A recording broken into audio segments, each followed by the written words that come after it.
What's up, Foundation? What's up, YouTube? Man, we back again. It's me, your big partner, Cartoon 5-3, Yes, sir. with the finale of the interview with my partner right here, Steve. We left off on his second trip to the county jail and a promise that he had made God. I'm gonna let him finish and pick up from right there. Yes, I made a promise to God that if I got out, I would quit selling drugs. and and what I did was, I got out, and that stay and stay out long. This is the thing about it. I tried to stay out, but I hung around the same people. I went right back to innocent. I wasn't selling drugs, but I was still hanging around people that sold drugs. I wasn't smoking, but I was still hanging around people that were smoking. I wasn't drinking. I wasn't supposed to be driving, but I had a car. So, I was supposed to be living a legit life. But eventually I got back into everything. People, man, I'm gonna make it short and sweet as possible, but I got back into everything. End up getting shot in the process, man, and Inslee and Bessemer never fared off well, if anybody know about Bessemer. Again, chasing a dollar, end up getting shot in the shootout in Bessemer with some guys. And they was Crips. They were Crips. This neighborhood, all 60s. But it was about some foolish and had a shootout. I had to get my way out of there. And eventually, man, my third trip back into the county jail, I'm trying to go back into the case. I went back to the county jail like 6 months later after the shooting. And my bond was locked. This when I ran into you.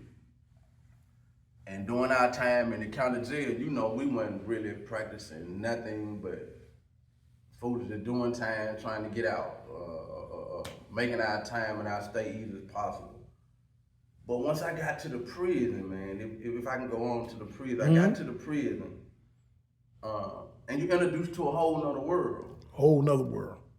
I guess by the time I made it to the prison, I had a form, not a dedication, but a knowledge of God. Not a dedication, get it again. I didn't have a dedication to God, but I had a knowledge of God by this time. And I remember I walked into West Jefferson. Mind you, I said a promise to God if I was 18, I was gonna stop. I didn't stop, I stopped for a moment. And as I look back over everything, do you know I was back locked up before I turned 19? So the promise I kept, I didn't keep, and God kept his word. He locked me back up while I was 18 and sent me to prison at 18 because I wouldn't stop. Not because I didn't want to stop, I just didn't know how to stop. I didn't know what it took to stop. And I walked into the back gate, and the first thing the folks asked me before they gave me a bed, they said, in the event that you die here, where do you want your body, or get killed here, where do you want your body to go? I knew then that it was real. I've never been asked a question about where would my body go in the event that I was murdered or died. It's real. It's real now. It's real. It's real.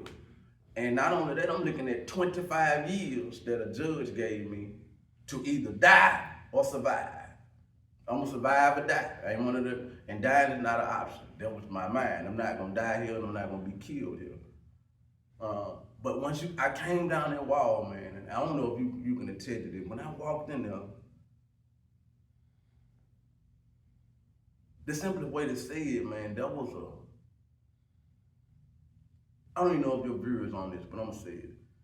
But that was a spiritual darkness, just like you can feel wickedness. Like In West Jefferson? Yes. Oh, yes, I will. Yes, I can vouch for that one. It's like that place like you full of spirits. It's like you walk into an evil house. That's right. You don't feel nothing but some of the purest form of evil. And I ain't even got to a dorm yet. I'm walking down a hall. Right. I don't even see nobody yet. But just the evilness I felt, bro, I'm like, man. You ain't lying, you the man. Yeah, I'm like, what is this? And they put all us into the gym, everybody that came in, and I started shaping my mind in. I started saying, I'm gonna make it out of here. Mm-hmm. Listen, Ain't no way. I'm not finna stand for them. I'm not finna go for anything. I'm not finna let nobody play with me. Ain't nobody finna do nothing to me other than, matter of fact, I don't even want friends. I know I got some homies in here. I don't even want them for friends because I don't know what they've been doing. I don't even know their mindset. You see what I'm saying? That's right. And I came in with that attitude, man, and that attitude, I can say this and it may sound strange, killed me, helped me, but it also built it and shaped the mind shape that kept me in prison longer than I was supposed to. I was supposed to do only 8 years and get out of prison. With the sentence, I was sentenced up under what they call the 446 Act. And under the 446 Act, that meant that you did a third of your sentence and come up for consideration for parole. By the time I was considered on my 8th year, I done been in so much in the prison system that they denied it. So you talking about a person that could have got out in 8 years if he'd have did what he's supposed to do. But I had to develop, and this is the thing about the system, they send you to the worst place to try to do better. How could I shape and reshape my mind to get out in 8 years when I'm in a place where I may have to fight, I may have to murder, or kill in order to be survived, in order for my own life to make it out of here? And of course, man, violence got into the play in prison. When you come up from a area, it ain't like I was new to violence, but it's a different level of violence in prison. Because you don't know who to trust. And then once you do trust the person you trust, you can't even let them cross you the wrong way. That's right. You got to even deal with that. So, man, my 8 years of being in consideration turned into 19 years. So they just go to show how crazy it was. And I went from West Jefferson. West Jefferson was so demonic that they came with what they call a plan to transfer from prison from West Jefferson to St. Clair under what they call the TC program. That's therapeutic for people that wants to get therapeutic training or assistance. The drug dorm. The drug dorm. Mm-hmm. I wasn't really interested in the drug dorm. I just wanted to get out of St. Right. You know. I've told my watchers a lot about that dorm, how people would go there just to, get the paperwork in their jacket. Right. So when they went up for parole, it was trying to look good. Right. It didn't do no good, but we thought it did back then. Exactly. And I got there, I took that, I signed up for it. And I remember the day, I don't know if you remember this, but the day that they transferred up to St. Clair, I'm coming through the back gate. I'm just happy to be here. And man, and the crazy, I know y'all say I'm happy to be in prison, but if you knew what Chelsea was like, I'm sure you would say that you were happy to be in another camp too. So, just a 24-hour lockdown, no air, no nothing. If anybody ever been to just 24-hour lockdown, they rarely do get wreck yard, internet, you inside of a dorm mostly all day. Mm-hmm. And St. Clair was an open prison, anyway. And I goddamn ran into you, man. One of the very first familiar face I saw was you. You remember that? Mm-hmm. When you first came in? Yeah. I'm running around coming through the gate. And that was a joy to see you too, man, to see people that I knew there. But of course, like you, I'm sure you done gave your story about Crips and how we were in that camp. When I got there, Crips was everywhere. Being introduced to all kind of locs, Big Mev and the Brads, the different guys. I rest in peace to all too, but we and they were doing their thing, man. But another thing I want to say, that part of my life kept me more in prison too, man. Coming up into that camp, and we had some oppositions. We had some oppositions in that camp. Man. Yeah, it was a lot of Crips, a lot of Bloods, a lot of disciples. Yeah. And then you had the sprinkling of other little miscellaneous little gangs, SBs, ABs, exactly. Vice Lords. Right. So you had a lot to stand on, man. Right. And it seems like it would have got easier from West Jefferson, but no, it's actually more difficult because everybody out. Right.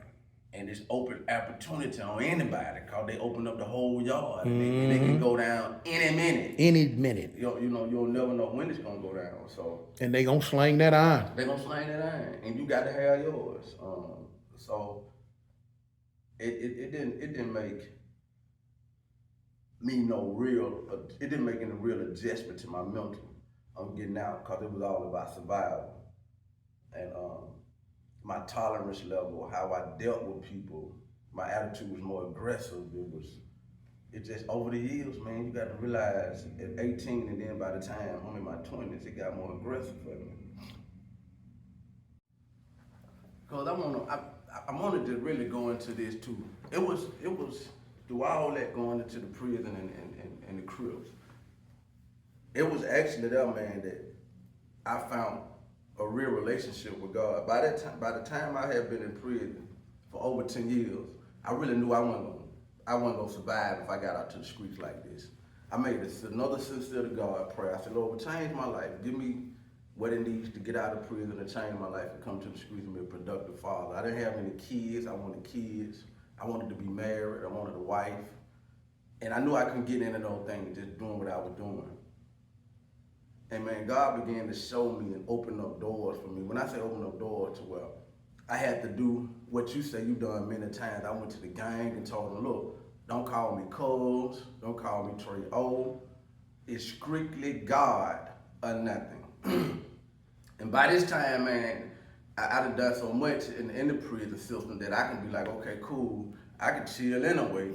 But you really still kind of hold on to your name or your reputation. And it was difficult, but I stayed strong, man. And I actually say my third time going up for parole, I made it.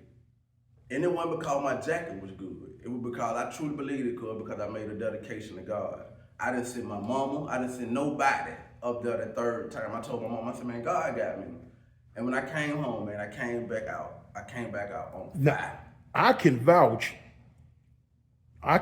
for what he's saying right now, people, because I knew him in the county jail and I knew him in prison, and before he gave his life to God and after he gave his life to God. And when I was in another prison when I heard about it, and I was talking to somebody else that came from the prison that he was in, and I always asked about certain crips because the majority of them, I had got to the point to where I didn't pay attention to a lot of them. But the ones that I knew were riders, I always asked about them, and I asked about you, and they was like, man, Steve preaching now. And it throwed me. I'm like, who? Wait a minute, hold on, Steve? Like, yeah, I'm like, he's serious, man. And it shot because I don't vouch for many, but you are one I can vouch for. Was a rider, homie. I'm talking about you had my vote. You know what I'm saying? And I was like, dang, man, and I was happy for you, But yeah. Yeah. So that even in that, man, I was motivated. I'm just gonna show real quick. You called me 2 days ago. How long it been? About 3 days ago. About 3, yeah. 3 days ago. I have been in prayer, man. If you don't mind me saying, I think I spoke to you. I have been in prayer because something hit my mind. I have been in prayer and I was asking God which direction to go. I wanted to start my own channel. I wanted to start something. I'm already starting it on TikTok, but it's called From Prison to the Palace. And I was considering calling you. Let me show you how God been moving in my life. I was considering calling you and you called me. And I said, because I've been thinking about calling you. And you said, come on with it, man. I need you to do the interview. And I said, well, this is a good time. But I wanted to start, I'm starting From Prison to the Palace, man. It's a social experiment transitioning from prison to society. We're not just talking about a physical prison. We're talking about a mental prison, an emotional prison, different states, mindsets that have kept me in bondage. That have ruined relationships I've been in, that broke different things that would have been successful in my life had I been transitioned the right way. So I just want you to join that, man. It's anytime you get a chance, look it up. It'll be on YouTube. I'm already on TikTok. And it's From Prison to the Palace. And we'll be discussing similar topics, man, of transitioning from one state of mind to the next state of mind. I think it'll be helpful because each one teach one. I don't know all the answers, but I know together we can come together and come up with some answers that'll be productive. Not just for ex-cons, but people life in general have prisons.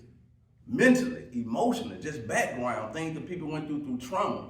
And I'm open for everybody type of advice. I'm open for anybody to come and join, man. So please do so. Let me ask you this. How has God impacted your life since you've been out? Whoa, impacted my life. Because I can't lie, everything I've asked God for, He's given me. I asked for a child, He's given me children. I asked for a wife, He's given me a beautiful wife. I asked for a good paying job. He's giving me a good paying job and still climbing. It ain't even over with. I'm asking for ministry, ways that I can get my message out across to the world. He's even doing that now. So impact, it ain't just so much impacting my life. I want my life to be impactful to other people's life. And again, I'm not perfect, but I'm striving to be perfect. I don't have any flaws, but I am striving to be everything that God has told me to be in His Word through the Scriptures. And that's what I follow today. I follow what it says. That's my lead, that's my guide. The Bible is my final authority, not what Steve thinks. Do I slip? Yeah. But I have to get back up. And that ain't how many times you fall, it's how many times you get back up determines who you are. That's right. That's right. That's one thing. When I was on my religious journey, in which I still am in a certain way, Holy Bible, HOLYBIBLE. He only left you brief instructions before leaving earth. Yes, sir. And that Bible is a guidebook. Like I said, like you just said, all the good things, that's going on in my life, God has done that. He has impacted my life on the streets immensely. What I pray and I ask for and I be sincere and serious about it, He's always looked out for me. He's always helped me. And like I said, I knew for a fact God led me to you because you was already thinking about getting at me about your program. And then God put it on my heart. He like, hey, look, talk to Steve, man. Because he's been through all of it. You have been through the same things I've been through, And people hear me every day, but I wanted them to hear you. I want them to hear from someone else. I appreciate it, Cole. I do. Yes, sir. I appreciate it. It's an opportunity, man.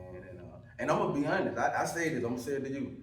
And you had even offered to pay me for the interview. True. And I declined. You declined. You did that. No, yep. I don't. No, man. This more serious. God gonna break you off. Yes, sir. Yes, sir. That's real. Yes, sir. So, man, I say this and I mean it from the bottom of my heart. I am honored to be here to share my story. That's real. Let the people know where they can if they want to get in contact with you, like on social media, like Facebook, TikTok, Instagram, or anything. How would they go about reaching out to you? Okay, I'm on TikTok as Son of a King. I'm on Facebook as my original name, Stephen Leonard Jr. I haven't started a YouTube channel yet, but that's in the making. But where we're focusing on is From Prison to the Palace. I also have a TikTok channel called From Prison to the Palace. You will see two people praying. It's an image of a man and a woman praying on their knees. That's from Prison to the Palace. You can go follow me there. And I'll be having content coming in the next 2 weeks. But please come follow me. Again, you'll be seeing him along and then many other people that I'll be having as guests on this particular channel. You have an Instagram? I'm on Instagram as well. Believe it or not, I don't even know my Instagram name. Okay. But if you follow me I'm gonna put most of this information again out on TikTok. If you're not on TikTok, I know everybody on Facebook. I will have all this information on Facebook as well. I'm going to open my page up. I got 2 pages, Stephen Leonard Sr. and just Stephen Leonard. You'll see anything that's on about God, you'll know it's me. So just join me later whenever you can, and I have all of that information as soon as today. Okay, thank you. With that foundation, we're gonna end this one. Man, I'm knowing it was some jewels dropped in both these segments. It was some jewels dropped, man.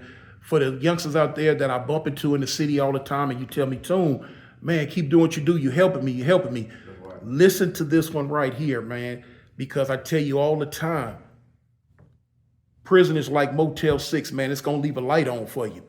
It don't care nothing about you. Life don't care nothing about you. It will run you over. So you have to give yourself to somebody who gonna help you, and that's God, man. That's God. Don't let your friends tease you and clown you and make you try to feel no type way, man. The big man up above is the only way. So with that one, I'm gonna tell you like I always tell you, man.